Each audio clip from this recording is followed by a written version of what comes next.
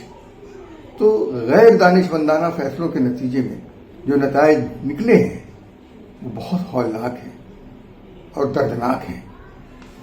اب عالمی criminal justice court میں ہمیں خوش ہونے کی ضرورت تو نہیں ہے کہ اس نے نیتن یاہو کو ذمہ دار ٹھہرا دیا، مجرم ٹھہرا دیا قتل عام کا، نسل کشی کا نہیں۔ یہ الزامات نسل کشی کے عالمی عدالت انصاف ہو یا انٹرنیشنل کرمنل کورٹ ہو، وہاں سے ہمیں کوئی ایوارڈ نہیں مل گیا۔ ہمیں سوچنا چاہیے کہ اسرائیل سے اس علاقے کو بچایا جائے، وہاں پر بحالی کا کام کیا جائے، اجازت لی جائے، اور آزاد فلسطین ریاست کو قائم کرنے کے لیے جس کا دارالحکومت یروشلم ہو، اس کی کوششیں کرنی چاہیے۔ یہ کوششیں اس بات کو تسلیم کرتے ہوئے، اس حقیقت کو تسلیم کرتے ہوئے کہ اسرائیل موجود ہے۔ اب معاملہ یہ ہے کہ اسرائیل کو ہم اگر تسلیم نہیں کر رہے ہیں، اور ہمارے کچھ ممالک نے تسلیم کر لیا ہے، جو اس کے پڑوسی ممالک ہیں، مصر نے، اردن نے، اور خلیجی ممالک نے، ترکی نے، ایران نے بھی تسلیم کیا ہوا ہے۔ اس لیے ضروری یہ ہے کہ کوئی فیصلہ کن بات ہو، کسی جگہ پر کوئی بات طے ہو۔ جنگ مسئلے کا حل نہیں ہے، ان تمام فیصلوں کا حل رسول اکرم صلی اللہ علیہ وسلم کی تعلیمات سے لینا چاہیے۔ صلح حدیبیہ کے بعد جنگ خیبر ہوتی ہے، دیکھنا چاہیے اور موقع دینا چاہیے، بچانا چاہیے فلسطینیوں کو ایک لمبی جنگ سے، ان کو ایک آزاد مملکت ملنی چاہیے۔ ہم اسی بات پر، اسی مسئلے پر آج ہم لے کر آئے ہیں اس بات کو۔ مختصر سی بات ہے، لیکن حقیقت یہ ہے کہ یہ عالمی کرمنل کوڈ جو ہے یا انٹرنیشنل کرمنل کوڈ جو ہے، یہ ممکن ہے کہ اسماعیل ہنیہ کو تو گرفتار کر لے، لیکن نیتن یاہو کو نہیں کرے گی، اور کسی بھی اسرائیلی عہدیدار کو نہیں کرے گی۔ تو فائدہ کیا ہوا؟ تو فیصلہ کیا ہوا؟ ایک آزاد فلسطینی ریاست جس کے قیام کا حق موجود ہے، جو جائز مطالبہ ہے، اس کو لے کر آنا چاہیے۔ اس قسم کی بات کہ انٹرنیشنل کرمنل کورٹ میں معاملے کو لے جایا جائے اور وہاں فیصلہ ہو، نہیں، آپ بات چیت سے راستہ کھولیں، یہ ضروری ہے۔ یہ سنت کا طریقہ بھی یہی ہے۔ رسول اکرم صلی اللہ علیہ وسلم کی سنت پر عمل کریں، بات چیت کریں، راستہ نکالیں، معاہدہ کریں، اور اس معاہدے میں شرائط طے کریں کہ یہ کچھ نہیں ہوگا اور یہ کرنا ہوگا، یہ ہر جانا دینا ہوگا، یہ نقصان پورا کرنا ہوگا۔ اس لیے ضروری ہے کہ ابھی فلسطینیوں کے ہاتھ میں پتے باقی ہیں، ان لیڈروں کے ہاتھ میں جنہوں نے اس جنگ کا آغاز کیا تھا، بہت سارے پتے ہیں، اور عالمی کرمنل کورٹ کے فیصلوں کے پر انحصار نہ کیجیے۔ اگر آپ نے یہ کیا تو سازشیں اور بڑھ جائیں گی۔ جتنی دیر کریں گے اتنی دیر تک فلسطینیوں کو ظلم سہنا پڑے گا۔ آپ کیوں نہیں سوچتے کہ یہ فلسطینی جو ظلم سہ رہے ہیں ناقابل برداشت حد تک، آپ کے نعرے لگانے سے، آپ کے ان کے بارے میں کچھ کہنے سے، اور آپ کے یہاں پاکستان میں دوسرے ممالک میں بیٹھ کر آنسو بہانے سے ان کے مسائل حل نہیں ہو جائیں گے۔ آپ جن چیزوں کا بائیکاٹ کر رہے ہیں ان کے کیا اثرات مرتب ہو رہے ہیں؟ کہیں کوئی اثرات مرتب ہو رہے ہیں؟ نہیں۔ ایسی مشقوں کا کیا فائدہ جو کوئی اثر نہ دکھائے؟ عالمی ساہوکار پاکستان آ کر پاکستان کے ہاتھ پاؤں کاٹ رہے ہیں اور ہمارے حکمران کٹوا رہے ہیں ہاتھ پاؤں۔ بلکہ یوں کہیے کہ ہمیں وہ بالکل ہی اس معاملے میں مرد نہیں قرار دے رہے، ہم سے وہ قوت مردانگی چھین لینا چاہتے ہیں جو ایک مجاہد کا خاصہ ہے۔ حکومت پاکستان نے کیا کیا؟ چلیے ہم یہ کہتے ہیں حکومت ایران تو ان کے ساتھ تھی نا، اس نے کیا کیا؟ نتائج کیا نکلے؟ یہ طریقہ درست نہیں ہے۔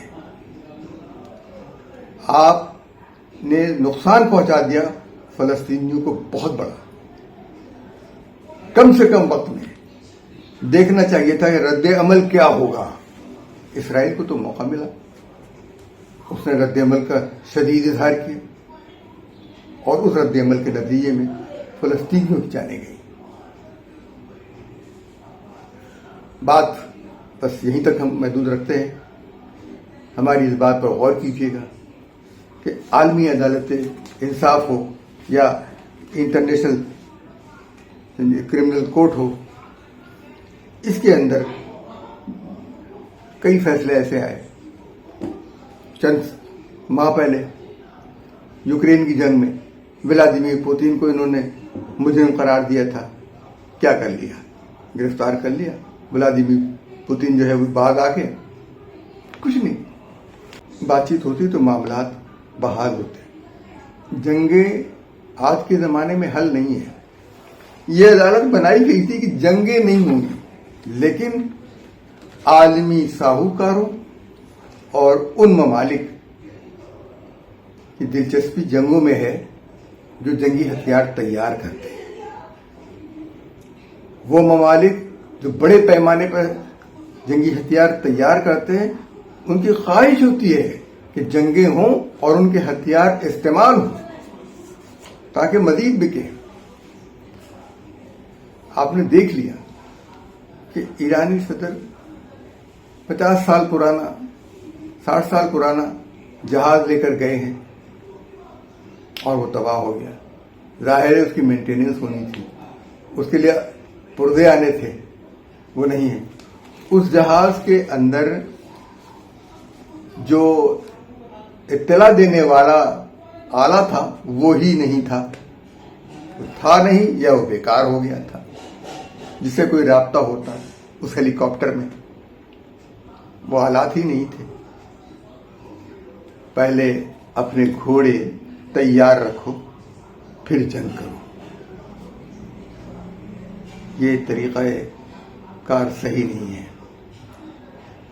جنگ میں قتل سپاہی ہوں گے، سرخرو ذل الہی ہوں گے، یہ طریقہ صحیح نہیں ہے۔ لوگ مر رہے ہیں، انسانی جانوں کی قدر کیجیے، بیکار ضائع نہ جائیں گے۔ ہم روتے رہیں، ہمیں رونا نہیں ہے، ہمیں متحد ہو کر جواب دینا ہے، ہمیں اتحاد کا مظاہرہ کرنا ہے۔ لیکن ہم میں سے وہی تو غائب ہے. ہمارا یہ ولاگ آپ کو کیسا لگا؟ اس کے بارے میں اپنی رائے سے ہمیں آگاہ کیجیے گا.